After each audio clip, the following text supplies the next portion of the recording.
Chairman Tehreek Insaf Imran Khan ने 1 मई को rally निकालने का ऐलान कर दिया। कहते हैं कि मजदूरों से इत्तेहाद के साथ आइन और पाकिस्तान बचाने के लिए रैली निकाल रहे हैं। अवाम के नाम पैगाम में कहा कि अगर इलेक्शन की उम्मीद खत्म हो गई तो पाकिस्तान का हाल श्रीलंका से बदतर हो जाएगा। 14 मई तक असम्बलियां तहलील हो गई तो एक ही तारीख पर इलेक्शन के लिए हम तैयार हैं।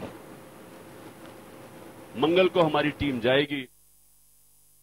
हमारे लिए बड़ा सिंपल है, अगर आपने 14 मई से आगे, अगर आप 14 मई के अंदर अपनी असेंबलीज डिसॉल्व करते हैं, हम एक ही इलेक्शन के लिए तैयार हैं आपके साथ। एक नेशनल इलेक्शन हो जाए, हम समझते हैं कि हम तैयार हैं। और वो इसलिए हम तैयार हैं क्योंकि हम समझते हैं कि ठीक है, पाकिस्तान की बेहतरी इस वक्त ये है कि जितनी जल्दी यहां इलेक्शन होगा उतनी जल्दी पॉलिटिकल स्टेबिलिटी होगी, उतनी जल्दी हमारी माइशत बेहतर होगी और उतनी बेहतर हम अपने लोगों के हालात बेहतर कर सकेंगे जल्दी।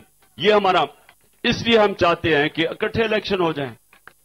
लेकिन ये जो कह रहे हैं कि जी पहले हम बजट पास करेंगे उसके बाद असेंबलीज डिसॉल्व करेंगे, इसमें मुझे बदनीयती नजर आ रही है।